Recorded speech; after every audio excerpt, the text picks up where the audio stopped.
pour moi, recruter un joueur, c'est d'abord recruter un homme. Et un homme, il peut se sentir bien dans un élément et pas dans un autre.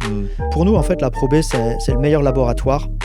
Et lorsque tu arrives à faire tes preuves à ce niveau-là, il n'y a aucune raison légitime pour que tu échoues en BetClick. Absolument aucune. Et là, je ne dis pas que je n'ai pas été sympa, mais j'ai fait quand même comprendre que si on ne le faisait pas, et que si le choix d'eux, qui était le choix des autres, on va dire, échouait, j'en retiendrai les leçons.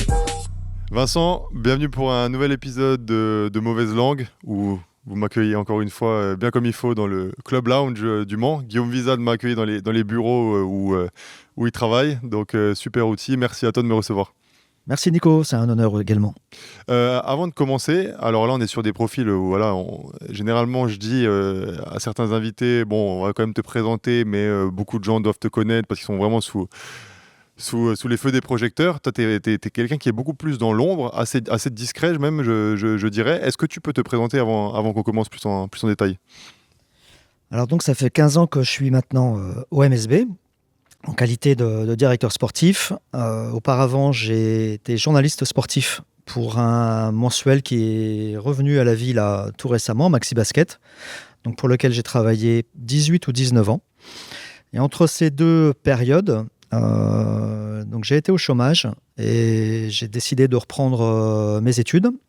Et j'ai eu la chance, grâce à mon réseau, grâce à mon métier de journaliste auparavant à Maxi Basket, d'avoir eu l'opportunité de rencontrer Jean-Pierre Caraquillo, directeur du Centre de droit et d'économie du sport à Limoges. Et c'est lui, avec Fabien Manoff, qui est le directeur général de l'UCPB, qui tous deux m'ont poussé vraiment à candidater pour le CDES. Master 2 Okay. du Centre de droit et d'économie du sport de Limoges. Très franchement, moi, les études, c'était très loin derrière moi. Donc, je me demandais ce que je pouvais faire là-dedans. Puis tout a bien fonctionné.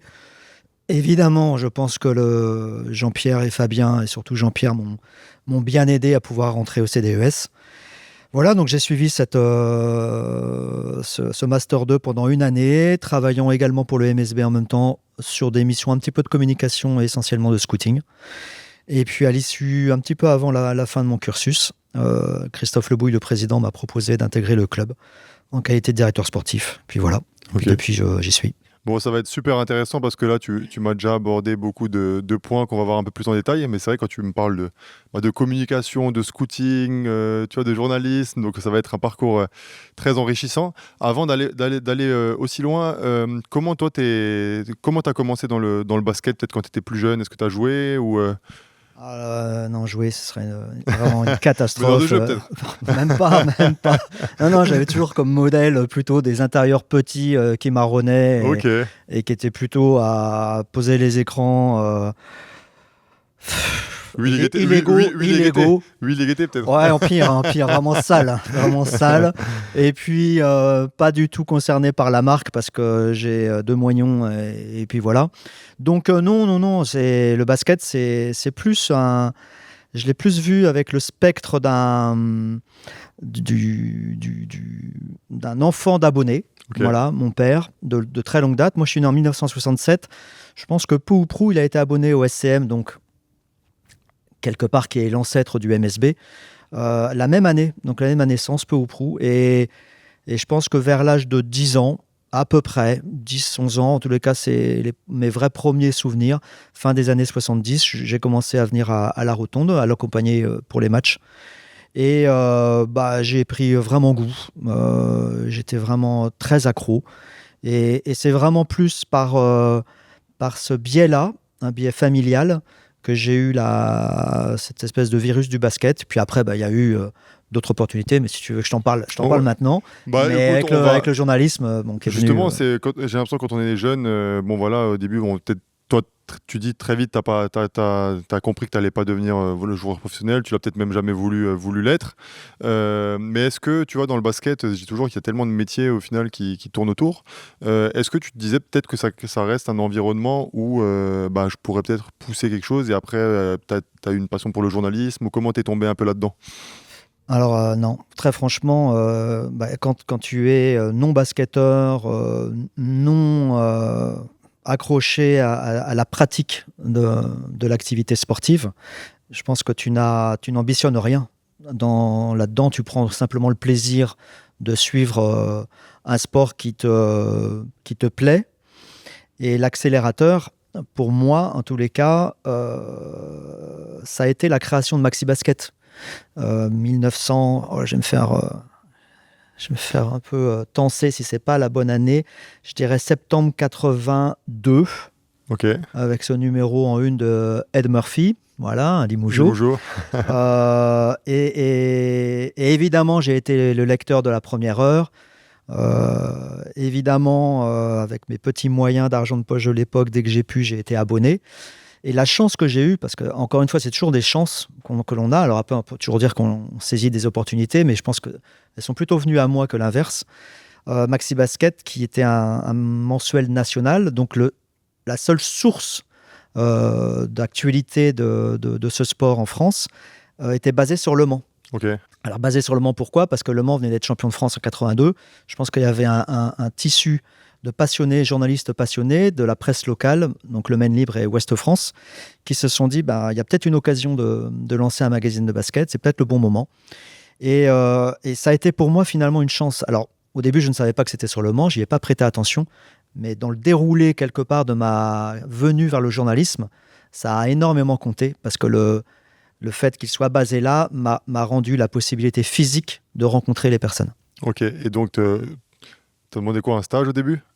Alors les stages au collège, non, ça n'existait pas à l'époque. Tout le monde demande des stages de troisième maintenant. Et dernièrement, je dis ça parce que j'ai eu des jeunes qui m'ont dit, est-ce que tu peux essayer de m'avoir un stage de troisième à Maxi Basket, tu vois. Donc, non, c'était pas comme ça. C'est simplement que au fur et à mesure de ma jeunesse, et prenant de plus en plus goût à la matière basket, je me suis dit, tiens, l'argent de poche que je peux avoir, je vais m'abonner à des revues étrangères. Et je vais essayer d'aller vers ce qui peut se faire de mieux en Espagne, si ça existe. Mais je savais que ça existait un petit peu avec Gigantes del Basket. Il y avait l'Italie avec Giganti, avec Super Basket, donc, qui étaient des hebdomadaires.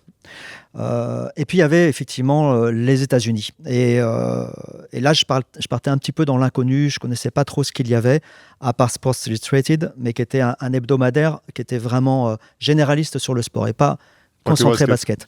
Bon, puis j'avais pas des moyens illimités, donc il fallait bien que je fasse des choix. Et là, en fait, ce qui s'est passé, c'est que je suis allé demander conseil j'ai toqué à la porte des bureaux de Maxi Basket. Pascal Legendre, qui est toujours d'ailleurs à Maxi Basket aujourd'hui, m'a accueilli. Et m'a recommandé des titres. Et puis quelques années plus tard, 2 ou 3 ans plus tard, il m'avait recommandé des titres américains. Donc je m'étais abonné. Basketball Times en particulier, qui était un hebdomadaire pareil américain, en type papier journal. Alors on recevait ça par la poste à l'époque. Tu recevais ton édition peut-être 3 semaines après qu'elle soit sortie aux États-Unis. Mais moi, peu m'importait, parce qu'il n'y avait pas évidemment Internet. Donc en fait, on n'avait pas les informations en soi du tout. Donc toute information, même avec 3 semaines de décalage, elle était fraîche. Mais même moi, je me souviens d'être allé à New York, et c'était que encore en 2012, tu vois, et de voir des magazines vraiment basket, t'es content, tu vois. C'était incroyable. Bien sûr, t'as toujours eu Maxi Basket, t'as eu quelques magazines 5 majeurs, etc. en France, mais qui étaient plus sur beaucoup plus d'images, peut-être un peu moins d'articles. Et c'est vrai que dès que t'as du contenu un peu basket, et c'est vrai que j'en parlais à Guillaume Visa d'avant, qui disait que chaque matin il lisait beaucoup, enfin il lisait la presse, mais il lisait aussi maintenant c'est plus des blogs et des journaux basket aux États-Unis sur Internet. Mais c'est vrai que je trouve que t'as énormément de super informations, que moi j'ai appris énormément de choses dans les magazines, quoi. C'est ça, en fait, c'était vraiment t'absorbais, tu prenais tout à l'époque. On n'avait pas donc, vu qu'on n'avait pas nos smartphones, on n'avait pas d'ordinateur connecté à l'internet, en fait nos sources d'information étaient de la presse papier. Et voilà, donc en fait, je me suis abonné à différentes revues, et puis un jour, j'ai voulu pousser encore un peu plus. Je devais peut-être avoir 18 ans, donc on parle des années 85, tu vois, 85-90. Ça ne me rajeunit pas. Ouais. Mais je retourne là-bas, et je me rappelle toujours Pascal Legendre à son bureau devant l'entrée, et Je lui dis, ben voilà, j'aimerais bien m'abonner. La dernière fois que j'étais venu, il y a 2-3 ans, on m'avait recommandé, par exemple, Basketball Times. Et est-ce qu'il y a d'autres revues intéressantes? Et là, je me rappellerai toujours, enfin, c'était même la main droite. Il ouvre son tiroir et il sort 4 ou 5 Basketball Times. Il me dit, mais c'est toi, Vincent Loriot? Je dis, oui. Et il m'a dit, mais écoute, je pense qu'au Mans ou en Sarthe, il n'y a que nous, Maxi Basket, qui recevons de la presse étrangère. Et le facteur se trompe à chaque fois. On recevait ça et c'était pour toi. Ah Voilà. ouais. Et effectivement, j'avais du retard. J'écrivais des courriers à Basketball Times, tu vois, aux États-Unis, en affranchissant avec le timbre, tout ça. Ben, j'avais pas de Le Bon réponse. Magazine. Et oui, qu'est-ce qui se passe? Et en fait, c'est eux qui compilaient mes revues, en fait, parce que le facteur se plantait. Il disait, mais il y a une erreur de destinataire. Bon, voilà. Et là, je pense que Pascal s'est rendu compte que j'étais bien mordu. J'avais même, pour la petite histoire, je ne sais pas si tu te rappelles, parce que ça existe toujours, hein, le Blue Ribbon. Tu as déjà vu ça? Non, ça me dit rien, ça. Donc le Blue Ribbon, c'est un guide annuel du basket universitaire. Ok. Où tu as tous les collèges qui ont une description de leur programme. Donc c'est un peu sous forme de pronostic par conférence. Ok. Programme, coach, tous les joueurs. Alors plus ou moins développé en fonction de la qualité supposée sportive de l'université. Mais parfois, tu as des profils très détaillés des joueurs. Et donc, le Blue Ribbon, c'est un peu une espèce de bible, on va dire, du basket universitaire de pré-saison. Et ma grande fierté, parce que j'ai les Blue Ribbon depuis, je ne vais pas dire toujours, mais presque, c'est que j'avais un Blue Ribbon plus vieux que Maxi Basket. Ok. Voilà. Et je l'ai toujours. Et en fait, mes parents, puis mes petites copines, après, étaient effarés de me voir sur ma table de chevet. Il y en a qui ont la Bible, pas moi. Hein. La Bible, c'était le Blue Ribbon. Et très franchement, moins sur le Blue Ribbon quand même que sur d'autres guides comme ça. Il y avait le Street and Smith, il y avait le Sports Illustrated Register. Il y avait... Mais... Bon, le Blue Ribbon, c'est gros, hein. C'est un truc qui fait t'as beaucoup de fac, 400 pages, 300-400 pages, donc c'est costaud. Mais je ne vais pas dire que tu pouvais ouvrir une page et j'aurais été capable de te dire au moins ce qu'il y avait dans la page. Mais ce qui est certain, par exemple, sur les d'autres comme ça guides, je m'en rappelle très bien, parce que je les laissais où je pouvais dans mon petit appartement. J'avais des potes qui, leur grand jeu, c'était allez, on en prend un au hasard, on cache le nom et dit c'est qui lui. Ouais. Bah, je ne veux pas dire à tout coup, mais 9 fois sur 10, j'étais capable de dire tiens, c'est Bill Smith et Bill Smith, c'est tel fac. Dégustation à l'aveugle du basket ouais, NCAA, c'est stats l'année dernière, c'était ça. Le 5 majeur, c'est à peu près ça. Donc en fait, j'étais taré. C'est toi qui a emmené du coup l'idée de faire un peu pareil sur Maxi Basket sur le début de saison. Ah, c'est une bonne question ça. Ouais, quand on a fait les guides, avant, tous ces trucs-là. Non, j'aurais pas du tout cette prétention-là déjà. Mais non, mais je pense qu'on était acculturés américains. Donc de toute façon, s'inspirant de ce qui se faisait là-bas. Donc non. Ah, par contre, j'ai fait du Nicolas Lang, j'ai dû l'écrire. Hein. Le portrait de Nicolas Lang, ça c'est quasi sûr. Ça va, il a toujours été plutôt bienveillant, ça va. Non mais oui, ça me fadait toutes les fiches de tous les joueurs. J'ai même fait pour Maxi Basket les Panini, je ne sais pas si tu te souviens, les cartes Panini, tous les trucs derrière, toutes les stats. Je me suis fait tous les joueurs Panini. Et comment, du coup, tu arrives à trouver un emploi là-bas, du coup? Eh ben, en fait, alors là, c'est le plus grand des hasards. Mais c'est ce que je te disais tout à l'heure. Il y a des opportunités et des chances. Et un jour, donc, Pascal Legendre me dit, écoute, on va déménager. Nos archives, c'est un capharnaüm incroyable. On range pas bien.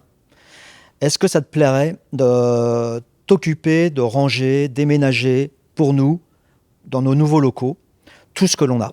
Et moi, en fait, j'étais jeune, hein, je devais avoir, je ne dis pas de bêtises, je pense dans les 20 ans, là, à peu près. Pour moi, c'était comme si on me faisait rentrer dans la caverne d'Ali Baba. Bah oui, quand tu es passionné comme ça. Tu vois, tu te dis, mais c'est pas possible. Tout ce dont je rêvais, de pouvoir feuilleter, lire, classer, jeter un œil, je dis, tout est là. Et alors évidemment, c'est évidemment que je vais vous aider, évidemment que je vais y prendre du plaisir. Et voilà, et donc là, je pense que j'ai dû faire, j'imagine, un peu bonne impression. En tous les cas, ils ont dû apprécier le travail que j'ai effectué de rangement, de classification. Et ensuite, comment ça s'est passé chronologiquement, que je ne dise pas de bêtises. Bon, arrivé un moment, j'avais fini mes études que je voulais les plus courtes possibles, donc après un IUT. Et il y avait le service militaire à l'époque quand même. Ok. Donc, pas le genre de truc où tu as vraiment envie d'aller en fonçant. Donc, je me suis inscrit dans une licence pour reculer le départ. Ça s'appelait licence d'administration publique.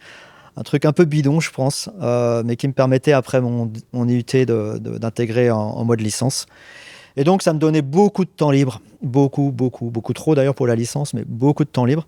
Et c'est à ce moment-là où ils m'ont proposé à Maxi Basket de...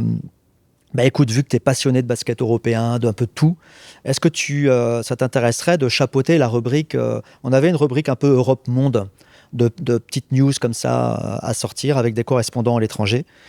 Et bah, moi, c'était incroyable, quoi. Donc j'ai dit, bah oui, bien sûr. Donc j'ai commencé comme ça, à, à appeler les correspondants, à donner ma petite patte aussi, à glisser de temps en temps mes infos. Donc à tenir cette rubrique-là, ça s'est un peu étendu. Là, c'est là où j'ai peut-être me trompé. Mais je crois à la rubrique USA, sur toutes les news d'USA. Et ça se contentait de ça. Je suis rentré à l'armée. J'ai tout fait pour avoir un système où j'étais 14 jours sur la base et 7 jours chez moi. Les 7 jours chez moi, bah, j'ai taffé pour Maxi Basket. Et puis voilà, petit à petit, bah, ça s'est fait comme ça. Sauf que bah, j'étais toujours pas journaliste. J'étais vraiment le gars qui aide. Qui aide, ouais. La petite main, quoi. Ouais. Et puis, bah, il fallait quand même manger. Donc, mon armée se terminait. Et puis, bah, il a fallu que je trouve un métier. Donc, j'ai candidaté ce qui s'appelle aujourd'hui les MMA, qui sont les mutuelles du Mans. Et j'ai eu la chance d'être pris après différents entretiens. Donc, je suis rentré aux mutuelles du Mans. On va les appeler comme ça, parce que ça s'appelait comme ça. Et en même temps, bah, dès que je pouvais, il y avait des espèces d'horaires variables. Dès que je pouvais, j'allais le soir, je retournais à la rédaction, j'allais apporter mon tout petit écho. Et puis en fait, j'avais 6 mois de période d'essai au MMA là. Et puis je crois que genre à 6 mois et 1 jour, ou un truc comme ça, Pascal Legendre m'appelle et il me dit, écoute Vincent, on a envie de t'intégrer comme journaliste à part entière chez nous. Sauf que moi, je venais de faire 6 mois de formation au MMA, donc il m'avait quand même payé toute une formation. Ouais. Mon contrat a été validé. Donc, si tu veux, je me sentais pas bien redevable, mais d'un autre côté, c'est un rêve, quoi. C'est un rêve. Ouais. Et j'allais pas dire non, bah là c'est trop tard. Je me suis engagé avec eux, tant pis, voilà. Non, ça c'était impossible à laisser passer. Donc bah voilà, j'ai foncé. Je suis allé. Ils m'ont, alors eux pour le coup.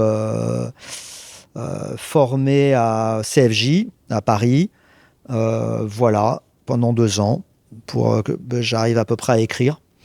C'est vrai qu'au final, parce que aimer lire la presse et écrire un article, c'est pas pareil, quoi. Non, bah non, rien à voir. Il n'y a pas de chat GPT à l'époque. Hein. Non, non bah, tu trouvais personne pour te corriger à part ton rédac chef qui te disait là, c'est vraiment de la merde. Mais non, puis d'ailleurs, tu sais, je crois que j'ai jamais vraiment relu. Tes articles? Non, et je serais effaré, catastrophé. Je me dirais, mais qu'est-ce que c'était mauvais, quoi. Mais personne ne le voit, je pense. Tu penses pas que ça fait partie de ce genre de choses où on est dur avec nous-mêmes, tu vois, et on se dit... Non, très lucidement, je pense que j'écrivais mieux aujourd'hui qu'à l'époque. Ouais. Ah, c'est certain. Même à la fin des 18 ou 19 ans. Non, c'est certain. Je pense que tu as plus de connaissances. Et puis tu vois l'envers du décor. Aujourd'hui, ce serait beaucoup plus facile d'être plus pertinent, plus pointu, dire moins de bêtises aussi, d'être moins sachant. Parce que le problème des journalistes, à mon sens, c'est d'avoir la conviction... que tout est simple. Ouais, et puis plus que la conviction, parfois la certitude d'avoir raison, quoi. Et alors même qu'il faut être dans la matrice pour se rendre compte que c'est beaucoup plus subtil et beaucoup plus... je suis d'accord avec toi. Compliqué à analyser, quoi. Que ce soit presse ou télé, des fois, tu as des fois cette façon de dire c'est simple, fallait juste faire ci, quoi. Et au final, non, voilà. Non, il y a trop d'humains dans une équipe, dans un club, mais surtout dans une équipe, pour qu'un juge extérieur trouve le bon ton pour décrire ce qu'il voit. Tu vois, parce que c'est pas à toi que j'ai à apprendre, tu as beaucoup plus d'expérience que moi là-dedans. Mais en même temps, je me dis des fois, j'ai de la peine pour eux, parce qu'ils te posent des questions, tu peux pas dire la vérité, tu vois, et ils doivent faire un article derrière. Moi, il y a plein de fois où je me suis déjà dit, mais en fait, Ouais, t'es langue de bois un peu, quoi. Ça sert à rien que je vienne en presse. De toute façon, je peux pas dire ce que je pense. Et le pauvre gars, en fait, il va devoir faire un article où, tu vois. Et Ouais. Alors, pour moi, il y a 2 presses. Et cette presse-là, je ne l'ai pas connue. Quand je parle de la presse écrite, c'est la PQR. Ça, c'est effectivement, ils sont en sortie de match, à chaud, faut sortir quelque chose. Bon, moi, j'ai eu la chance de travailler pour un mensuel et quelque part, il y avait plus de recul, tu vois, plus de temps passé aussi avec, comme là, tous les deux. Ouais, Donc, temps long, le temps long te permet en fait de gagner la confiance de l'autre, d'aller parfois un peu plus sur le perso, pas l'intime, mais quelque chose de plus agréable. Et l'échange, pour moi, est plus riche. Et j'avais eu quand même cette chance-là de travailler pour un mensuel avec la possibilité voilà, de creuser un petit peu plus l'homme et ne pas sur la superficie du basketteur. Et tu restes donc du coup chez Maxi Basket jusqu'à 2008, si j'ai bien vu. Bah écoute, ouais, bah si tu sais, oui, ouais, je sais plus. Si Internet dit vrai. Ça doit être à peu près ça. Si Oui. Internet dit vrai en tout cas. Et derrière, tu reprends les études, tu as dit au CDES. Quand tu reprends ces études-là au CDES, est-ce que tu as une idée de ce que tu veux faire par la suite? Bah, un petit peu plus quand même. Là, je serais malhonnête. En fait, ce que je voulais faire au CDES à Limoges, mais qui ne m'était pas autorisé, parce qu'il fallait être un ancien joueur, un ancien entraîneur, ou quelque part déjà dans le staff, ça aurait plus été manager général. Tu vois, cette branche-là m'aurait vraiment plu, parce que c'était quelque chose vers lequel je me sentais capable d'aller. En tous les cas, plus en capacité d'y arriver. Là, D'ailleurs, je veux bien que tu te donnes, parce que souvent, directeur sportif, général manager, tu vois, dis-moi un peu, c'est quoi exactement la différence? Ou alors c'est juste une appellation Oui, je pense que c'est une appellation parce que très souvent, les joueurs pensent que je suis le GM. Ou les adversaires vont considérer que je suis le GM. Les adversaires, surtout à l'étranger. Parce qu'il n'y a pas des directeurs sportifs partout. Et donc, quelque part, le seul poste qui est un peu coincé entre le président et l'entraîneur, c'est souvent le GM, celui qu'on appelle le GM. Donc, en fait, il n'y a pas de GM, il n'y a pas de directeur sportif aux États-Unis, en soi. Celui qui est en charge du sportif est toujours appelé le GM. Donc, le GM, on pourrait considérer qu'il a une fonction plus élargie que le directeur sportif. Mais si on doit parler stricto sensu des directeurs sportifs en France, je pense qu'il ne ferait que ça. Je pense qu'il y en a très peu.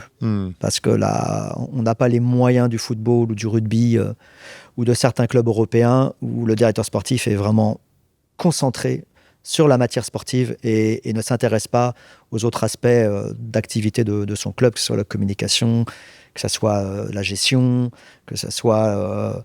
pourquoi pas la billetterie, le marketing, même les grandes idées que veut développer son président.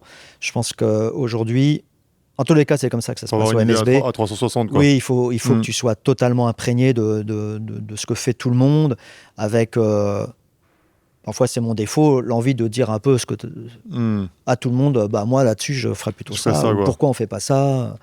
Voilà, quoi, de rentrer dans le précaré de chacun. Mais moi, je trouve que même si ça peut être vu comme parfois empiété sur le empiété et trop offensif, je pense que quand on est dans des petites structures comme les nôtres, on se doit d'intervenir comme ça pour faire avancer la machine et donc accepter que les autres aussi viennent vers soi pour demander des explications, comprendre, proposer. Il n'y a aucun problème là-dessus. Donc quand tu as le gars de la billetterie qui te demande pourquoi tu as signé ce joueur-là, ouais, bah, j'ai tous les arguments. Après, je ne sais pas si on en reparlera là-dessus, mais pour moi, recruter un joueur, c'est d'abord recruter un homme. Et un homme, il peut se sentir bien dans un élément et pas dans un autre. Et s'il ne se sent pas bien dans un élément, bah, on pourra considérer que c'est un basketteur moyen, alors même qu'il ne l'est pas fondamentalement. Tu vois, c'est du vu et du revu. Je veux dire, combien de fois il y a des joueurs qui sont... avant toi, très bien. Exactement. Chez toi, pas bien. Après toi, très bien. Bon, bah, là, tu te poses des questions. Tu te dis, qu'est-ce qui s'est passé chez nous? Pourquoi on n'a pas réussi à en tirer le maximum? Et puis, parfois, c'est un peu l'inverse aussi. Voilà, puis, des fois, il n'y a que chez toi qu'il a été bon. Non, mais voilà. Mais parfois, parce que tu as eu la chance, je te dis n'importe quoi... que les coéquipiers avec lesquels il était, ça a super bien fité, que sa femme l'a pas fait chier toute l'année et au contraire, elle a toujours été là pour le soutenir, alors que peut-être elle n'était pas avec lui l'année d'avant, ou il ne la connaissait pas, ou l'année d'après, ils ont eu une relation qui était plus tendue, et donc ça l'a perturbé. Il y a tellement d'éléments qui rentrent en ligne de compte que, oui, on peut me dire, alors pourquoi tu as recruté Bidule ? Je vais te dire pourquoi, mais c'est pas pour ça que je sais si Bidule, ça va fonctionner. Et quand tu sors du CDES, du coup, tu arrives au MSB ? Alors, j'étais donc déjà en mission. Okay. Voilà, j'étais en mission toute cette année-là avec le MSB.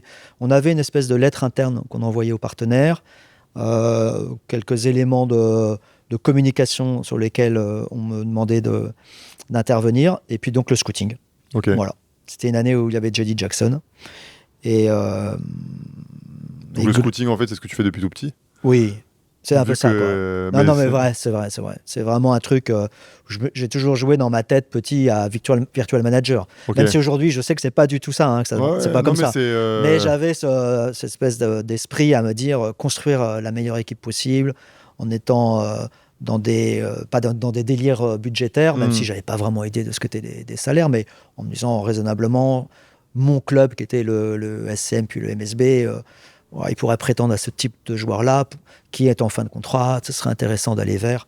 Bon, ce que font plein de fans de basket, y compris du MSB, CSP, j'en parle même pas, et qui veulent être à ma place et qui se disent, mais moi, Loriot, pourquoi t'as fait ça ? Il y avait un tel qui était disponible, pourquoi Généralement, ils le font toujours, un tel était disponible, mais ils le font toujours quand l'un tel a fait une bonne saison. Ouais, bah oui, ça serait trop simple. Oui. Et tu viens dans un milieu où voilà, on sait que des fois, même un coach qui n'a pas été ancien joueur, même si maintenant c'est prouvé encore et qu'il faut pas, on s'en fiche d'avoir été joueur pour être directeur sportif ou coach. Mais au début, toi, quand tu arrives dans un milieu, parce que voilà, dans le journaliste sportif, c'est une chose, mais arriver dans un club avec tout ce que ça engendre d'ego, etc. Quand tu arrives dans un club, comment toi tu le vis au début ? Tu es tout de suite à l'aise ou il y a une petite période d'adaptation ?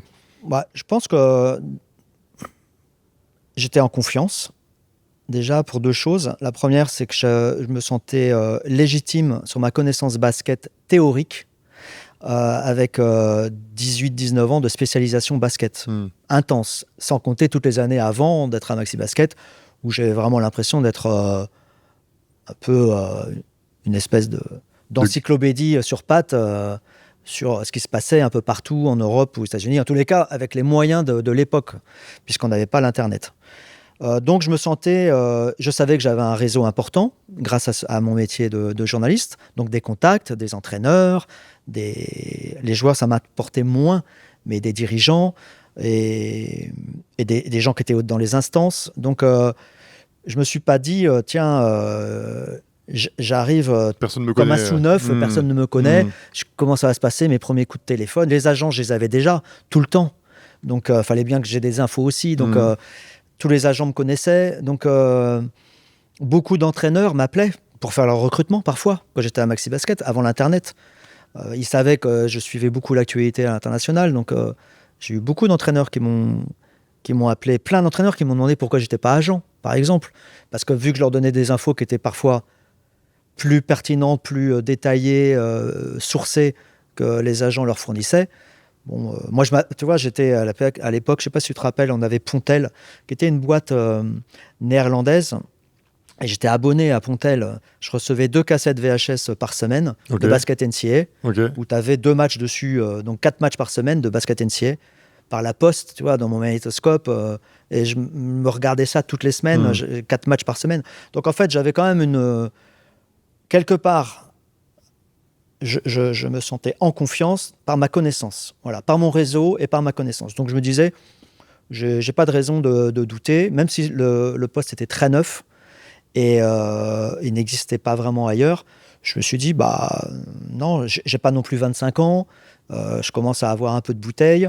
Donc, au final, journaliste, c'est peut-être la meilleure formation pour être directeur sportif, non ? En tous les cas, ça m'a vraiment aidé, ça c'est certain. Alors après, il y a le déficit de pratique. Effectivement, je n'ai pas été un ancien joueur, je n'ai pas été un ancien entraîneur. Je ne peux pas me permettre de m'immiscer dans la pertinence de ce que pourrait être un entraînement, un management. Enfin, un management, quand je veux dire un management, c'est des choix de plans de jeu, des choses comme ça. Jamais de la vie, j'en serais incapable. Par contre, je me dis, bon, je connais assez bien les joueurs.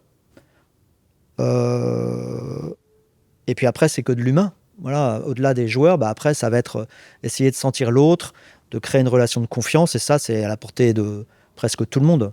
Donc moi, je ne suis pas là pour être l'œil de Moscou du board, donc du président, pour vérifier que tout le monde travaille et l'entraîneur est pertinent, fait bien le taf, est crédible, tout ça.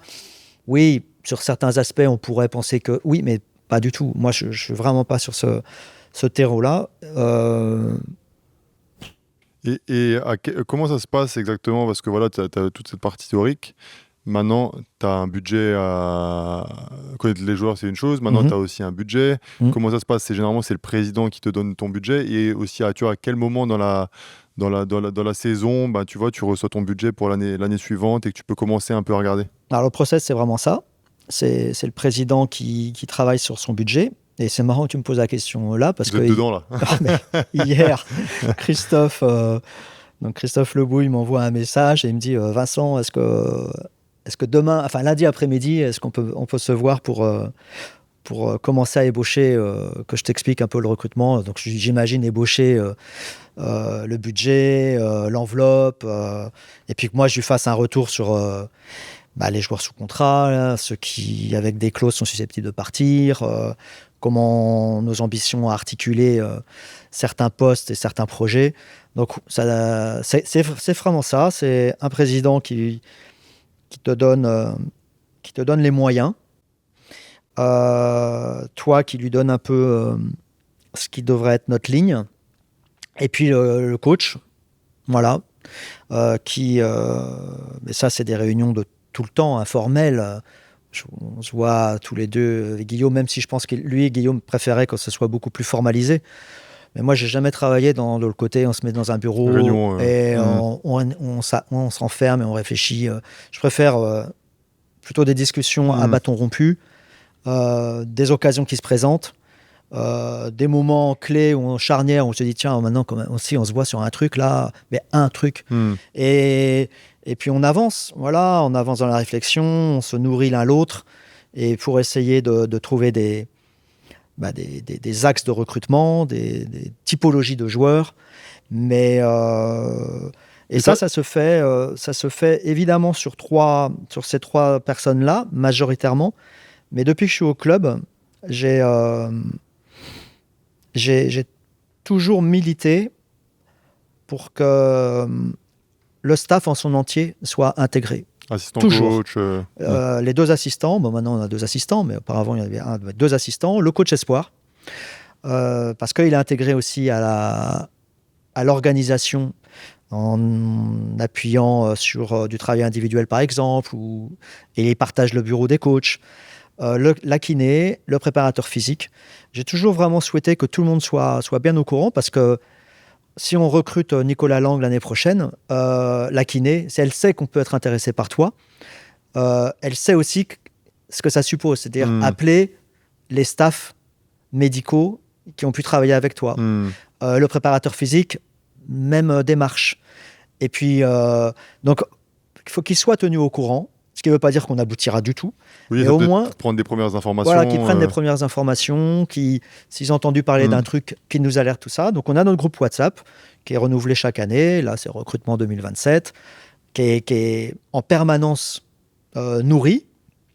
Ça peut être un assistant qui a vu un joueur parce que par hasard, je dis n'importe quoi, il a regardé Bamberg, Braunschweig, et il y a un joueur qui l'a interpellé. Il dit tiens, je pense que tu pousses de ce côté-là aussi à dire n'ayez pas d'idées bêtes, quoi. Enfin, il n'y a aucune idée bête. Il n'y a pas d'idée bête, je veux dire. Ça veut dire parce qu'au bout d'un moment, peut-être que quand tu es deuxième assistant, tu viens d'arriver, tu vois un joueur, tu as peut-être au début peur de je vous propose un joueur, et si vous ne le voulez pas, tu te sens un peu... Pas du tout.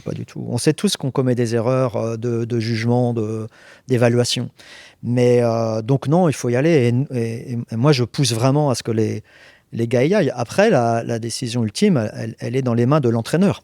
Ça, c'est... Donc ça c'était une autre question. C'est le coach. Bien sûr. Ok. Parce Bien que sûr. moi, tous les clubs où je suis passé, j'ai toujours l'impression que quand un joueur performe ou l'équipe performe, tout le monde l'a choisi. Tu vois ce que je veux dire? Oui. Et quand le gars n'est pas bon, bah tu sais plus. Personne. Non mais c'est personne. Non Ouais. mais c'est vraiment, et tu te dis c'est quand même super troublant à chaque fois de jamais savoir qui a choisi ce joueur en fait, tu vois. Bah, nous, il y a un système vraiment qui est collégial, quelque part. Reprenons Nicolas Lang. Voilà. Qu'est-ce que vous en pensez? Il est en fin de contrat, il est proposé, il est sur un poste qui pourrait nous intéresser, dans un range salarial qui est à négocier, mais en tous les cas qui n'est pas déconnant pour nous. Et on demande à chacun d'apporter sa contribution. Quelque part, c'est plus-moins, quoi. Et il est évident que si tout le monde met des warnings ou voire des red flags, et que Guillaume, là, coach actuel du MSB, lui, au contraire, je veux. Là, il va y avoir une discussion en disant, attends, Guillaume, t'es le seul à vouloir y aller, donc on va revenir là-dessus, on va pousser, mais à la fin, si Guillaume, malgré les réticences de tout le monde, en particulier de la mienne, plus fortement de la mienne, on dirait, veut y aller, une fois que ok, tu veux y aller, bah, on va y aller et on assumera tous le succès ou l'insuccès de ce recrutement. Et il n'y a pas quelqu'un qui pourra dire c'est moi qui ai voulu, les autres n'en voulaient pas. Non, on est tous alignés, on doit assumer nos choix et on fait comme ça. Et toi, tu n'as jamais eu un joueur, par exemple, maintenant où tu te dis j'adore ce joueur, tu as eu un coup de cœur, et par contre, le coach, je le sens pas. Tu n'as jamais poussé pour que. Si. Bah, on en a un là où j'étais un petit peu, quand même un peu seul, c'est Trevor Hodgins. J'étais un petit peu seul, tu vois, vraiment à pousser pour qu'on aille le recruter.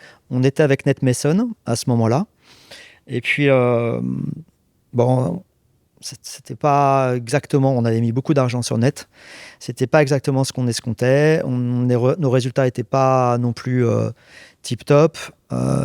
Donc, on trouve à un moment un accord pour se séparer. Net avait un bon point de chute. Et donc, on doit le remplacer. Et à ce moment-là, il y a l'opportunité Trevor Hodgins, que moi j'avais vu à Portsmouth au camp de pré-draft en avril, là. Et 1 an et demi auparavant. Et moi j'étais convaincu du joueur. Je ne vais pas dire certain, on n'est jamais certain, mais vraiment, je me disais, ce gars-là, humainement, il m'a donné vraiment. J'ai senti le gars, voilà, au-delà de toutes les récompenses qui avaient pu être les siennes en D2, multiples fois champion du championnat, enfin de la D2, multiples fois MVP de D2, un two-way en NBA quand même, alors que c'est un petit bonhomme, et on sait bien qu'aujourd'hui, à moins de 6 pieds, t'as pas de contrat. Mais c'était l'humain, voilà, j'avais vraiment flashé sur ce gars, et je m'étais dit, si un jour il arrive en Europe, et miraculeusement, on est en capacité de le recruter, moi, j'hésiterais pas une seconde. Et j'étais un peu seul, un peu seul, voilà. Et là, je dis pas que j'ai pas été sympa, mais j'ai fait quand même comprendre que si on le faisait pas, et que si le choix d'eux, qui était le choix des autres, on va dire, échouait, j'en retiendrai les leçons, quoi. Tu vois, je laisserai pas passer ça. Voilà. Donc, c'était pas très sympa de ma part. Ça va un peu à l'encontre de ce que je t'ai dit, de la façon collégiale. C'est toujours intéressant, tu vois, de savoir justement. En fait, moi, je pense que dans ce milieu, tant que tu assumes, il faut assumer. C'est ça. Et comme tu disais avant, c'est tellement dur de savoir comment ça va. Même si un joueur est super bon ailleurs, tu sais pas ce qu'il va donner chez toi. Et tant que tu assumes et que tu t'en tires les leçons et t'avances. Mais le problème, c'est quand tu sais pas en fait qui a choisi le gars, quoi. Tu vois, c'est. Ouais. Mais bon, moi je dirais chez nous, et on va faire Noah Penda, tout le monde va se dire c'est Guillaume, à juste titre. Je pense que Noah ne vient pas au MSB, même si on avait pris langue déjà avec lui, pas de jeu de mots là. Hein. Un an auparavant, auprès de Noah, j'avais eu son agent que je ne connaissais pas, François Niam, qui était pour moi tout neuf dans le métier. La maman, Frédéric Penda, qui m'avait appelé en disant comment se fait-il qu'est-ce que vous cherchez à savoir sur mon fils. Il était à ce moment-là à Vichy, mais en première année à Vichy. Donc nous, on avait quand même MSB déjà un peu intrigué pour dire tiens, on aimerait bien. Mais sans la venue de Guillaume, Noah, je pense pas qu'il serait au MSB. Lucas Duféal, même si nous, c'était notre choix, je pense que si on n'avait pas recruté Guillaume, je suis pas certain que Lucas serait venu au MSB non plus. Donc on peut plus donner quelque part parfois la primeur parce qu'elle est évidente. On voit bien le lien qui peut exister entre un entraîneur et un joueur. Mais on essaie vraiment, dans la mesure du possible, moi je sais que je lutte beaucoup auprès de l'environnement, les partenaires, les fans. Quand on réussit un recrutement, on vient toujours te voir. Hein. Quand tu ne réussis pas, tu te prends les couteaux, mais tu sais pas d'où ils viennent. Hein. Mais quand un recrutement, quelque part, est réussi par les résultats, les gens ont naturellement tendance plutôt à venir vers moi en disant « c'est un bon boulot, c'est une bonne recrue, Vincent, tout ça, t'as bien fait. » Et je lutte tout le temps en disant « Mais c'est pas moi, c'est pas comme ça. On travaille en équipe, c'est l'équipe qui a le staff, nous tous qui avons œuvré pour. » Et d'ailleurs, un bon recrutement, au final, c'est quoi ? C'est, bien sûr, Trevor Hodgins performe individuellement dans une équipe qui performe collectivement, ça c'est top.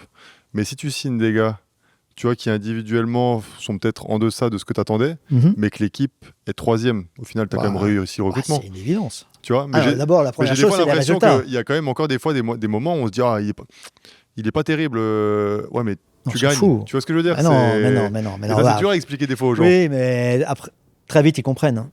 Voilà. Non, la seule chose qui importe, c'est gagner. C'est tout. Et si tu gagnes, ça veut dire que tu as réussi le recrutement. C'est-à-dire que le groupe est bâti. Le puzzle, toutes les pièces se sont imbriquées. Et le but du jeu, c'est ça. C'est pas d'avoir le meilleur marqueur, le meilleur rebondeur, le meilleur passeur du championnat. Si c'est pour finir 12e, 15e, on s'en fout, ça. Au contraire, c'est un échec sur toute la ligne. Et au-delà du recrutement, toi, parce que souvent, c'est un métier où des fois, j'entends des...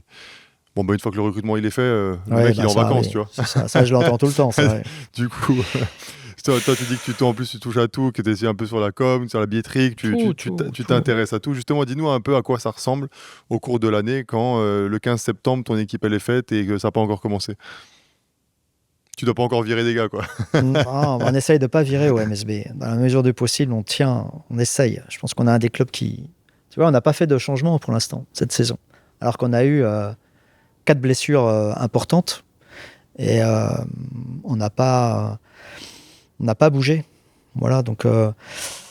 Non, alors déjà, le recrutement, ça nécessite une veille. Et pour moi, je recrute tous les jours. Pour faire quoi ? Tous les jours, je m'informe sur ce qui se passe à peu près partout dans le monde. Tous les jours. Je lis, je me cogne les feuilles de marque, enfin les feuilles statistiques des matchs. Je regarde des clips. Parce qu'à tout moment, on peut avoir un blessé. À tout moment, il faut intervenir. Donc, à tout moment, il faut savoir quels sont les joueurs disponibles, performants, qui pourraient coller à ta recherche. Donc, le recrutement, c'est pas une période. Pour moi, je travaille pas plus l'été que l'hiver, qu'aujourd'hui, que le 15 septembre. Voilà. En fait, il faut être prêt en permanence. Et c'est ce que je dis souvent, tu n'as pas de vacances du tout. Du tout. Mais heureusement. Je ne comprendrais même pas qu'un directeur sportif se dise « Moi, je coupe mon téléphone, mon ordi une semaine. » Je me dirais « Tu fais pas ton métier. Hein. » Ton métier, c'est d'essayer d'apprendre, de connaître le plus possible, sachant que c'est impossible. Voilà, c'est impossible. Oui, tu peux pas tout savoir. C'est impossible. Voilà. Et donc, c'est pour éviter d'être totalement submergé à la rue, t'as cette nécessité d'être dans la veille. Et puis après, c'est des sollicitations de toutes parts. Voilà, t'en as avec les instances, t'en as avec les agents, t'en as avec ton quotidien, t'en as auprès des bureaux, tout le temps, Et sur plein justement, de choses, de centres de formation. C'est beaucoup, beaucoup de oui, j'allais être dire, toi, alerte. tu gères aussi toute la partie centre de formation. Justement, dans le projet club, tu gères ça aussi? Non. Alors, non. Gérer, je veux dire, c'est le président, à la limite, qui gère. On a un directeur de centre de formation. Donc, en fait, on a eu la chance, nous, MSB, d'avoir là aussi des dirigeants qui ont compris que la formation, c'était important. Et avec Philippe Desnaux, qui a pris sa retraite depuis, on a eu le premier directeur de centre de formation en France. Comme je crois qu'on a eu le premier directeur sportif, Ok. si je mets de côté John Dearman, il y a très très longtemps à Limoges. Mais je pense, voilà. Donc on a quand même eu, je pense, au MSB, la volonté de, si ce n'est d'innover, en tous les cas de se structurer sur des points essentiels. Donc on a un directeur de centre de formation qui a pris la succession de Philippe Desnaux, qui s'appelle Julien Théon, avec lequel, oui, bien sûr, je suis en lien. Comme avec les entraîneurs, U21, U18, préparateurs physiques. Oui, on essaye de... On se voit beaucoup. On se téléphone, on se laisse des vocaux. On est vraiment... On intègre vraiment notre centre de formation sur le projet du club. Et on le voit là avec Bastien Grassoff, Swan Penda, on a mis le petit Tyler Berakou il n'y a pas longtemps, David Simonovic, Loïs Grassoff il y a 1 an qu'on a prêté à Aix-Maurienne.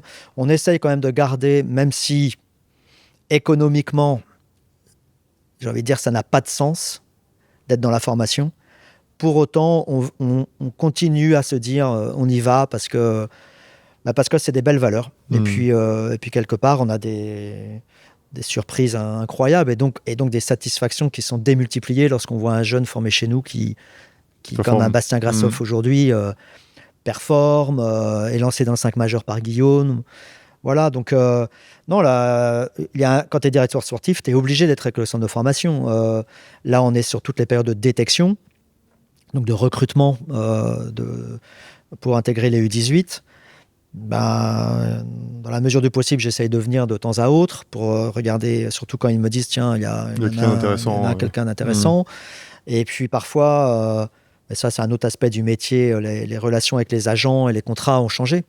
Aujourd'hui, enfin, et toi, à ton époque, quand tu signes ta convention de formation, tu signes les yeux fermés. Ouais.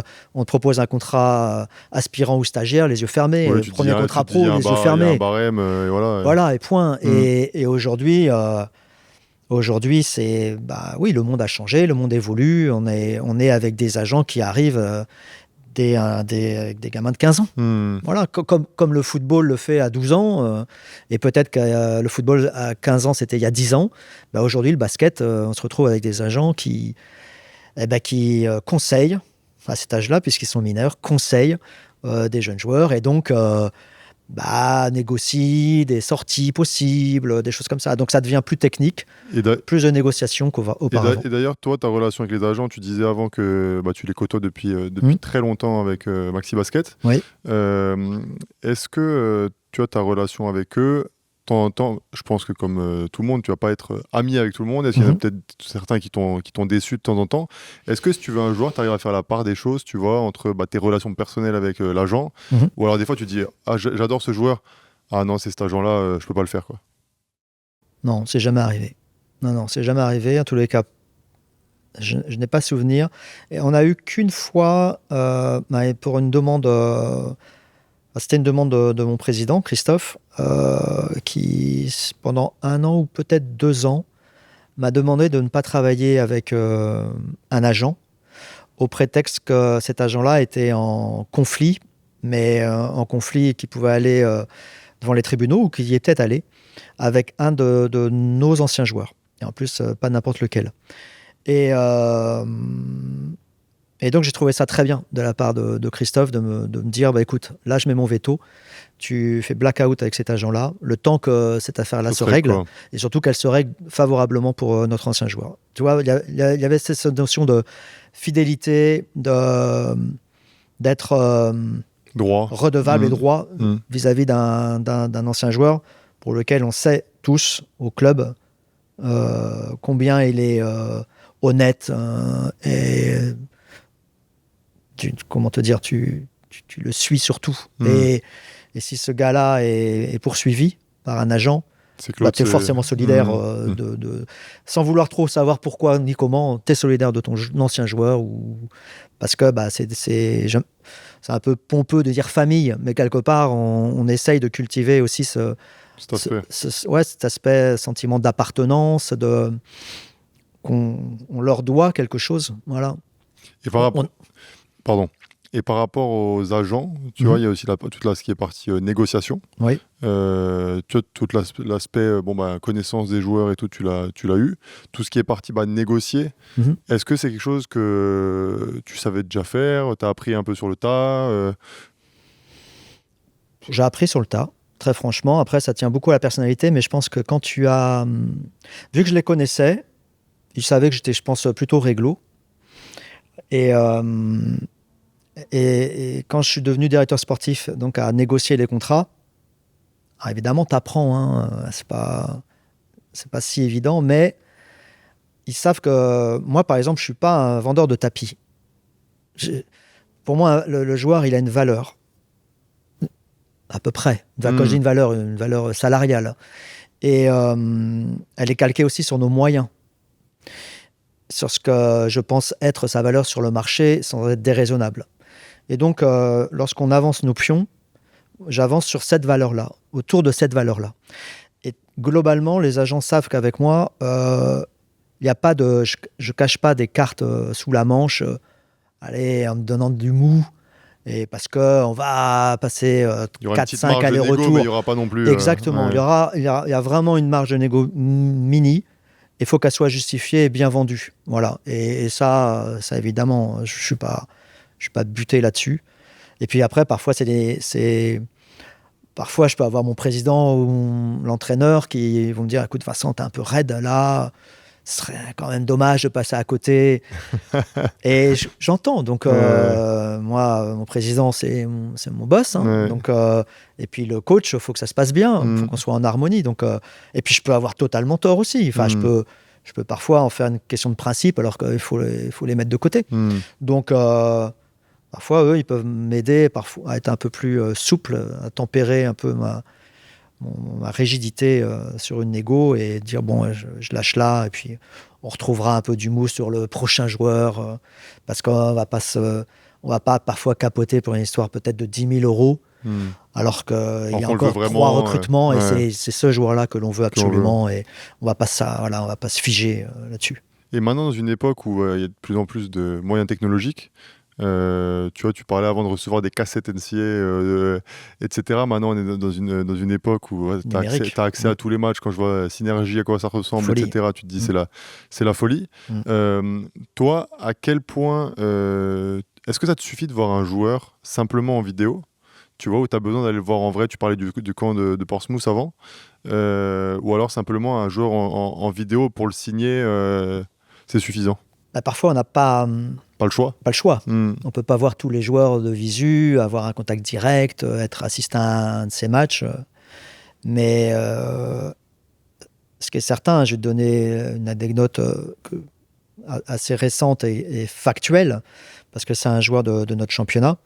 Je pense qu'il y a en novembre peut-être de l'année dernière, donc 2024, Florian Collet, qui est un ami et agent de joueur chez Comsport, qui va très régulièrement à Portsmouth, me demande mon avis sur un joueur universitaire. Le joueur en question, c'est Nelly Joseph, donc l'actuel pivot de Strasbourg. Bon, j'y vais, je fais mon boulot, quoi. Enfin, je me charge un paquet de clips, attaque, défense, tout ça.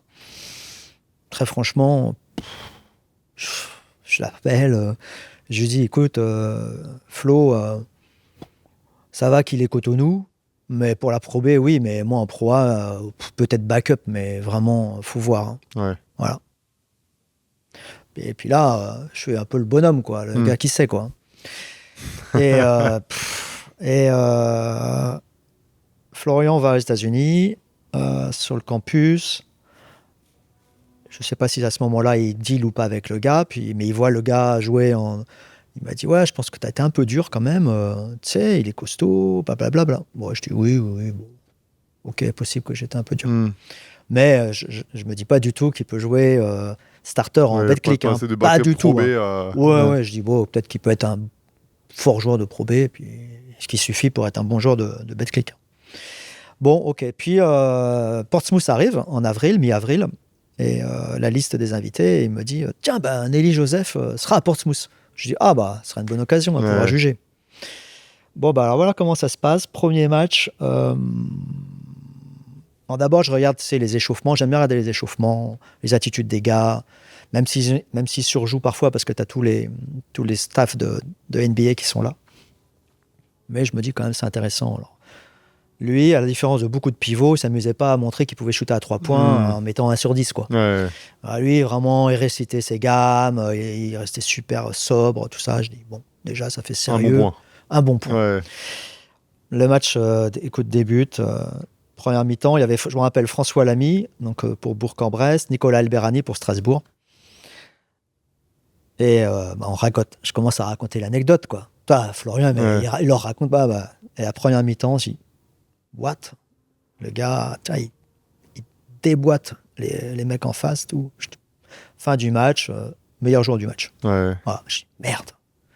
Bon, match 2, alors là, les mecs, François, Nicolas, là, Vincent, ils commencent à dire à Flo, nous, lui, il n'en veut pas. Mais en plus, on avait déjà Wilfried et Jonathan Jeanne. Donc, franchement, on n'avait pas de place. Et même, mais ils connaissaient l'anecdote. Et visiblement, c'est pas assez fort pour le MSB, mais nous, on est candidats. Je dis, ouais, ok. Et là, je me rends compte que j'ai vraiment j'ai mal évalué tout ça. Bon, le deuxième match, il joue Moussa Cissé, un Guinéen, une espèce de Dante Hall qui est en contrat entre G-League NBA avec Dallas cette année. Et là, Moussa Cissé le domine. Tu vois, le mec est tellement athlétique, long, grand, qu'en fait, il ne mord jamais aux feintes. Et Nelly Joseph est à la peine. Tout. Donc là, quelque part, tu sais, je fais le guignol. Là, tu vois tout le monde en disant, vous avez vu, c'était qu'un match 1. Tout. Mais son équipe gagne, comme le premier match. Mais donc, il dispute la finale. Et la finale, il concasse tout le monde. MVP de Pitt. Bon, donc, pour répondre à ta question, la vidéo ne suffit pas, c'est certain. Il vaut mieux voir les joueurs, c'est évident. J'en reviens à Trevor Huggins. Si j'avais vu Trevor Huggins que sur vidéo, en fac, jamais je recrute Trevor Huggins. Jamais je pousse pour le recrutement de Trevor Huggins. Mais le voir au Pitt, donc dans un pace qui était plus rapide, alors que dans sa fac, il joue à 2 à l'heure. 2 à l'heure, c'est même abusé. J'aurais pas perçu ça. Je me serais dit, mais non, le gars, il va aller en Pologne, il va aller dans un championnat de l'Est, et puis c'est tout, quoi. Mais d'ailleurs, c'est ce que j'allais te demander aussi, tu vois, par rapport notamment à un niveau inférieur comme la Pro B ou un championnat de Pologne ou de la D2 NCA, réussir sur un style de jeu différent, contre des adversaires qui sont moins bons aussi, comment réussir à se dire que ce gars-là, il peut faire pareil. Tu vois, tu as Shannon Boggs cette année, qui fait une bonne saison pour vous. Mais tu vois, alors l'année dernière, il a fait une très bonne saison à Laza. Mais comment tu peux aussi te dire, là, il a tous les ballons à Laza. Comment, chez nous, ça va, en sortie de banc, ça va se retranscrire, quoi. Déjà, parce que... déjà, tu sais pas. T'espères, hein, tu sais pas. Ouais. On a eu de la réussite avec Trey Buchanan, lui aussi qui était à La Rochelle en Pro B et qui a été champion avec La Rochelle, les a fait monter. Donc qui venait de Pro B quand on l'a recruté et qui a été plutôt une réussite également. On a eu beaucoup de joueurs venant de Pro B. Donc pour nous, en fait, la Pro B, c'est le meilleur laboratoire. Et lorsque tu arrives à faire tes preuves à ce niveau-là, il n'y a aucune raison légitime pour que tu échoues en Betclic. Absolument aucune. On a eu, je pense, aucun échec, si ce n'est le petit Marcus Gomis, là où ça n'a pas collé. Mais je crois que tous les joueurs qu'on a fait venir de Pro B, Laou, Konaté, Valentin Chéry, Terry Tarpey, William Snaras, Lucas Duféal, Noah Penda, Jonathan Jeanne, là, les plus récents. Enfin, on a vraiment eu l'habitude de recruter en Pro B et on n'a jamais été déçus. Donc, on a l'habitude de dire que la Pro B est la deuxième division la plus forte d'Europe. C'est, en tous les cas, au niveau des joueurs locaux, nationaux, c'est une évidence. C'est vraiment la meilleure ligue, pour moi, en tous les cas. Et celle qui s'ajuste le plus aisément à la Betclic. À sa Ouais. première division, quoi. Oui, oui, il y a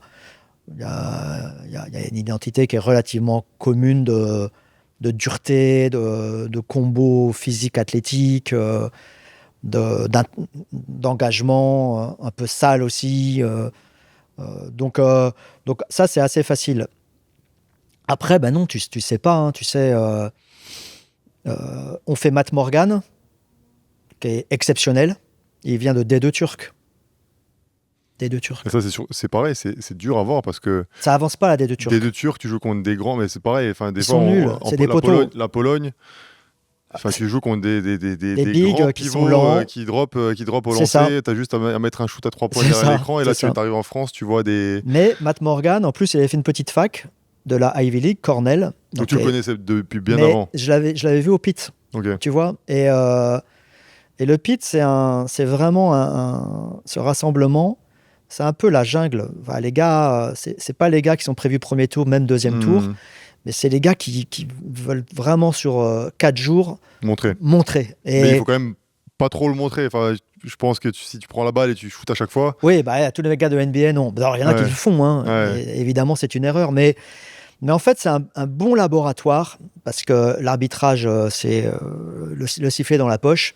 Donc, en fait, c'est vraiment dur, c'est sale. Jouer, c'est de l'avantage en permanence.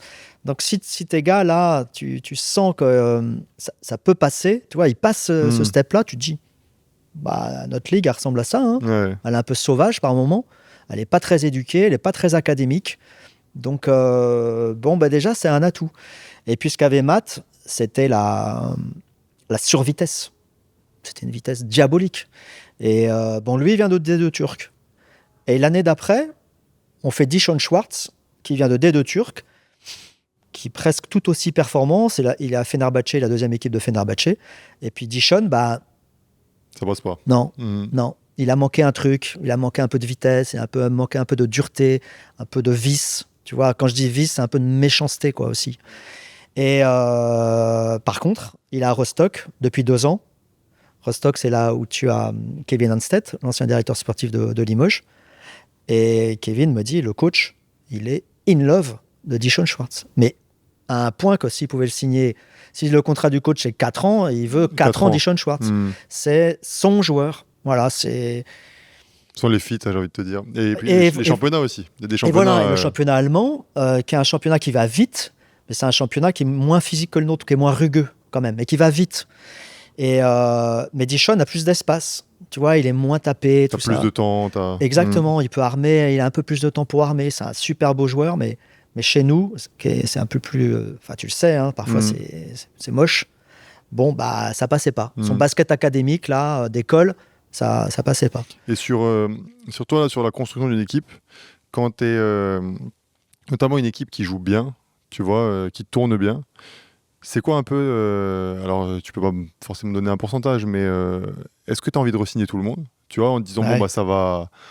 On a quelque chose, on peut continuer comme ça. Ou alors, au contraire, tu te dis, c'est quoi un peu, tu vois, la proportion de joueurs à garder, sachant que tu as toujours les plus jeunes qui vont vouloir plus de responsabilités, donc ça peut aussi potentiellement casser un peu l'alchimie qu'il y a à l'instant T. Tu vois, c'est quoi un peu ta vision sur une équipe qui tourne bien? Bah... Et à l'inversement, quand tu as une équipe qui tourne mal, est-ce que tu veux virer tout le monde? Non. Ou tu te dis, bon, lui, potentiellement, ça peut, avec un peu de temps, ça peut aller mieux? Non, les raisons pour nous... Voilà, pour moi, en tous les cas, il y a 2 raisons qui peuvent justifier de te dire je ne veux plus d'un joueur.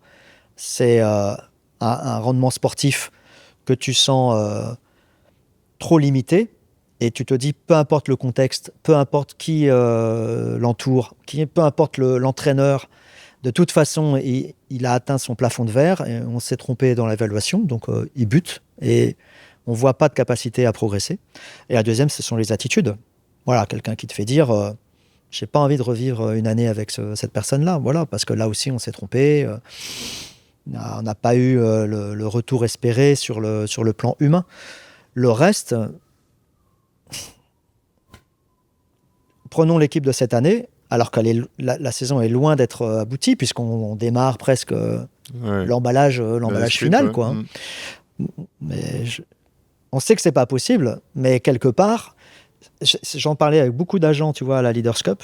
C'est la première fois en 15 ans. D'habitude, on disait toujours la Leaders Cup, c'est le début du marché. En plus, tout le monde est là. Voilà. Bon, même si aujourd'hui, je trouve que le marché se fait bien avant. Mais c'est la première fois en 15 ans où tous les agents, j'aurais dit, moi, je n'ai rien à vous dire. Enfin, je ne sais pas quoi vous dire. On a potentiellement 8 JFL sous contrat la saison prochaine. 8. Donc, c'est un problème de riches. De trop riches, pour le coup. Et on est satisfait de tous nos joueurs, y compris les étrangers. Donc, on ne peut pas rentrer 8 potentiels JFL avec aujourd'hui 6 étrangers qu'on a. On n'aura pas une équipe à 14. Donc, il va falloir faire des choix, lesquels je ne sais pas. Et ce n'est pas nous forcément qui ferons les choix, parce que les joueurs, ils ont leur choix à faire. Moi, je pars du principe, quand tu me disais c'est quoi une réussite, la réussite, elle est donc de gagner. Mais la réussite, c'est aussi quand tu vois tes joueurs aller à un niveau supérieur au tien et te dire tu as servi de tremplin. Tu les as hissés, ou en tous les cas, tu leur as donné une exposition qui leur permet d'aller jouer à un niveau supérieur à ce qu'est le tien et d'avoir un salaire supérieur à ce qu'il était chez toi. Et là, tu te dis, quelque part, on a contribué et c'est génial. Ça, je suis super content.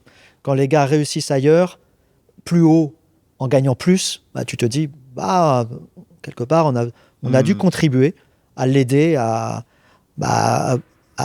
réussir, il a son objectif individuel, il a appris des choses il l'a chez atteint. nous, Il a appris quelque chose, il a été exposé, il a été mis en valeur. Teshon Thomas qui part, qui revient. Teshon, c'est incroyable. Moi, quand je l'ai vu arriver chez vous, je me dis, mais qu'est-ce qu'il fait au Mans ? Je l'avais joué à Jérusalem, je l'avais trouvé incroyable. Je me dis, qu'est-ce qu'il fait au Mans ? Et quand je l'ai vu revenir, je lui avais parlé au trophée LNB. Il a dit, j'adore, tout est carré. Non, mais Teshon, c'est une histoire... son retour, c'est une histoire, pour moi, totalement inattendue. En fait, quand il nous a quittés, Teshon, il est peut-être first team de la Ligue. Il est dans les 3 derniers MVP pour être MVP de la saison. C'est ça, ouais. Mais il finit pas très bien l'année. En tous les cas... Vous n'avez pas fait les playoffs en plus. On fait pas les playoffs. Et puis moi, j'ai pas été bon. Très franchement, j'ai pas été bon parce qu'il y avait des choses, des comportements qui ne me plaisaient pas. Et plutôt qu'aller lui dire, j'ai laissé un peu filer la situation en me disant, bon, on va pas... L'abcès n'est pas si important pour aller le crever. Il y aura un sursaut. Bon, il n'y a pas eu. Voilà. Donc, en fait, on s'est quitté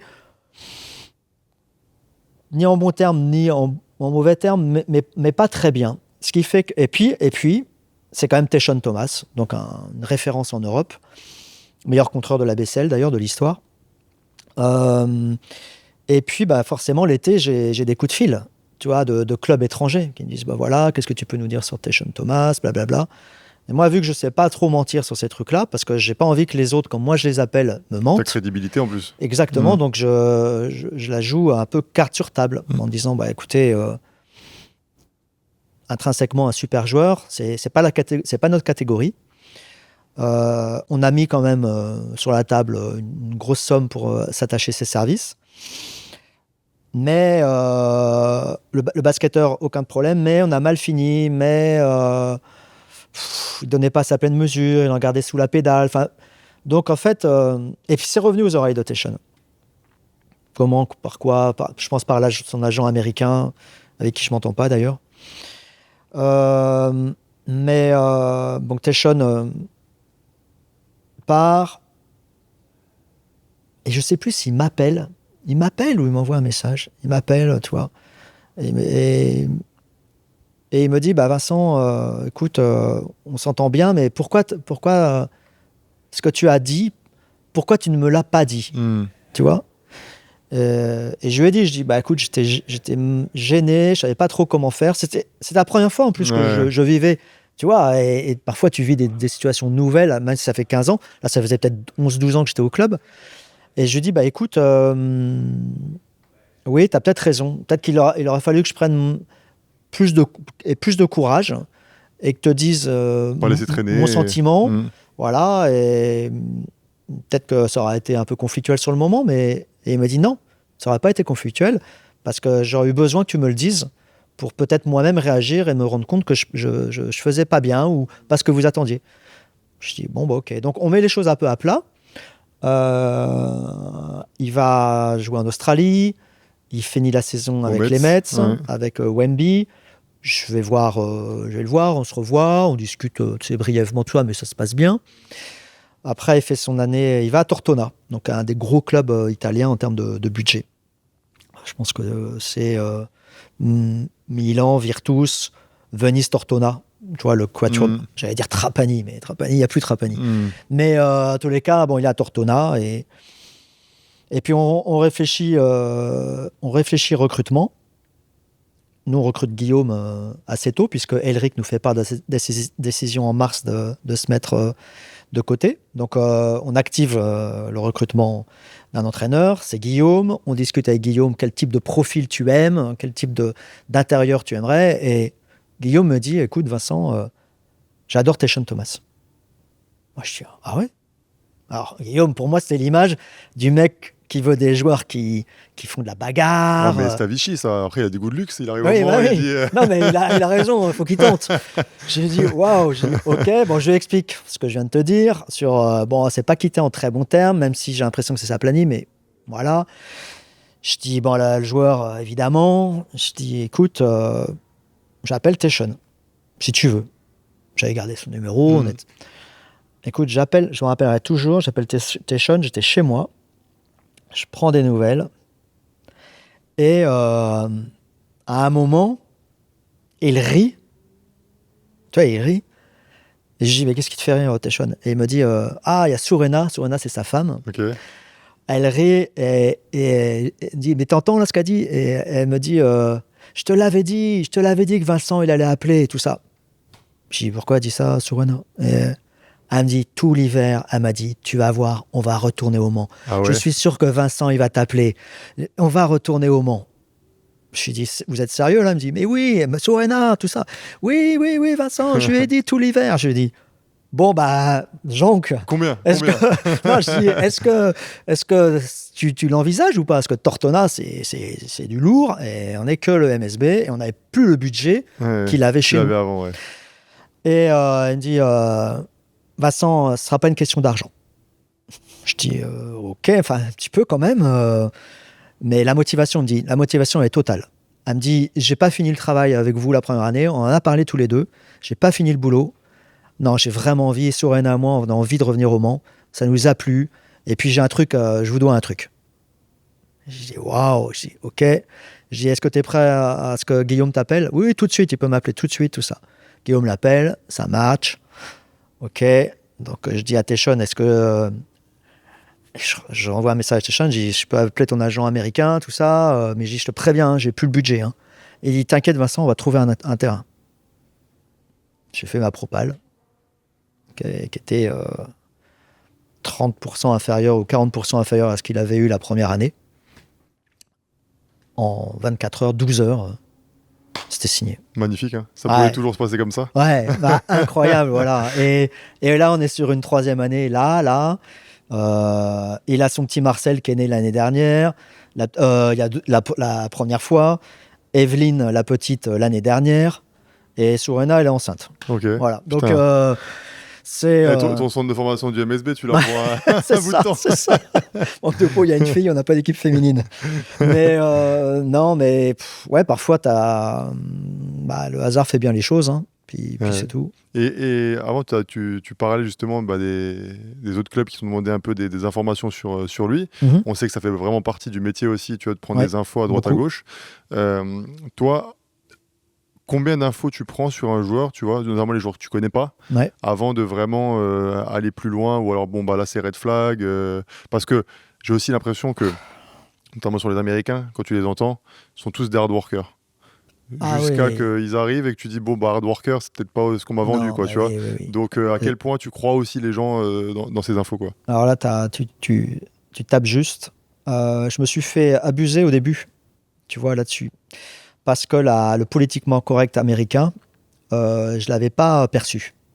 Donc effectivement, ils sont tous humainement, professionnellement au top. Droit, nickel. Bon, alors t'as beau entendre quelques trucs ou lire quelques trucs, mais quand tu te rapproches de la source américaine, ils sont tous géniaux. Alors ça, c'était au début. Mais je pense qu'aussi, c'est parce qu'au début, les Américains que je sollicitais, qui sont essentiellement les scouts des franchises NBA, qui ont donc leur G-League, leur farm team, ne me connaissaient pas, ou pas assez, tu vois, ou trop peu avec lesquels j'étais en relation, et puis ils pouvaient se dire, bon, toi, allez, en off, la vérité, c'est ça. Et aujourd'hui, je pense que je n'entends plus ce type de discours. J'entends même parfois des scouts qui me disent, non. Et c'est à toi de dire, n'y va pas. Peut-être que... Non, mais moi, si un scout américain, sur un joueur qu'il connaît bien, te dit non. me dit non, tu vois, sur l'humain, presque, on va pas aller plus loin. On va arrêter là. Et puis, la chance que l'on a au MSB avec Guillaume, c'est qu'il a un carnet d'adresses qui est plus important que le mien, qui est... connaît tout le monde, hein, Guillaume. Donc, entre lui et moi, on arrive à bien, je pense, baliser le terrain sur qui sont les hommes, voilà, qui nous intéressent. Okay. Qui sont les hommes dans le basketteur qui nous intéressent. Et avant de finir, je voulais te demander, parce que en arrivant, je me disais, tu vois, les joueurs ils ont toujours une ambition d'aller plus haut, les coachs aussi, tu veux toujours aller plus haut. Toi, est-ce que tu n'as jamais tu as l'ambition d'aller peut-être faire ce que tu fais, mais à l'étranger ou sur un club d'Euroleague, ou alors simplement, tu es très bien, t'es un enfant du Mans, tu es bien ici, tu veux juste faire grandir le club? Alors déjà, les occasions ne sont pas vraiment présentées. Voilà. Est-ce que ça se présente ou est-ce que ça se cherche aussi? Tu vois ce que je veux dire? Alors moi, j'ai jamais cherché. Okay. Non, ça c'est certain. J'ai plus l'envie, l'ambition, parfois chiante, de pousser le club à être meilleur, à être plus rigoureux, que tout le monde soit plus impliqué à donner le meilleur de soi. Donc quelque part... moi, j'aime me dire que je suis un peu moteur, ou j'aimerais être un peu plus moteur, tu vois, pour qu'on avance, nous, MSB. Voilà. Je suis plus dans cette démarche-là d'être fidèle. Mais c'est aussi parce qu'on me le rend. J'ai la chance d'avoir des gens qui m'ont fait confiance et qui continuent à me faire confiance. Et quelque part, sans doute mon âge aussi, fait que je crois pas que l'herbe est forcément plus verte ailleurs. Voilà. J'ai plus envie de... bien l'arroser, la tondre chez nous, que de me dire là-bas, elle paraît plus verdoyante, plus douce au toucher. Elle est quand même bien verte au Mans. Oui, c'est pour ça. Niveau stabilité. Oui, non, c'est pour ça. Et quelque part, je pense que on est ce club-là.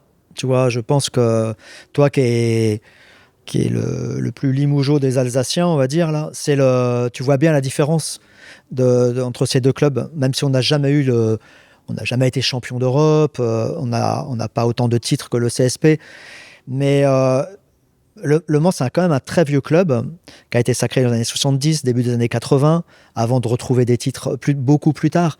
Mais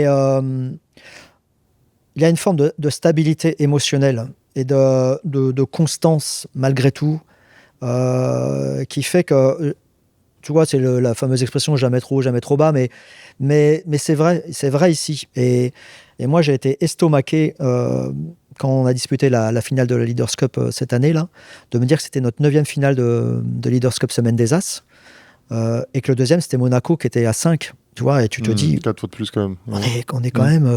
on est là, mais vraiment au-dessus de tous les autres en termes de constance. On nous a dit que c'était la 20e finale qu'on dispute en France depuis 2003. 20e finale, tu vois. Et la série de playoffs. La série de playoffs, on a battu le record LNB, tu vois. Donc,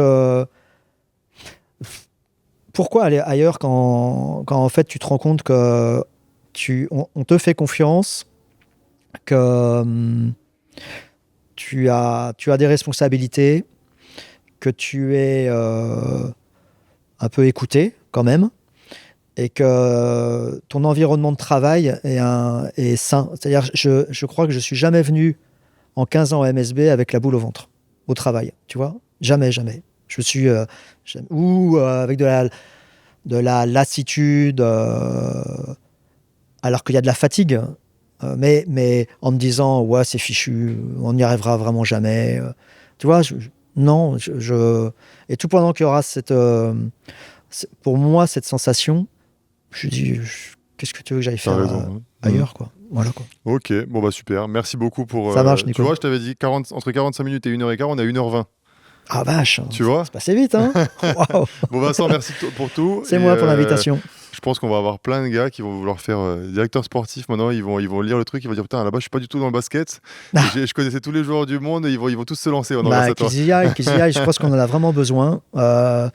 J'aimerais d'ailleurs qu'on soit beaucoup plus structuré et pas sur soit syndiqué, mais qu'il y ait une espèce d'union pour œuvrer. On n'a pas du tout parlé, parce que je pensais que tu voudrais qu'on aille là-dessus, parce que ça te concernait. Mais pareil, j'ai dit à Guillaume qu'on fera un épisode 2 quand il sera coach NBA.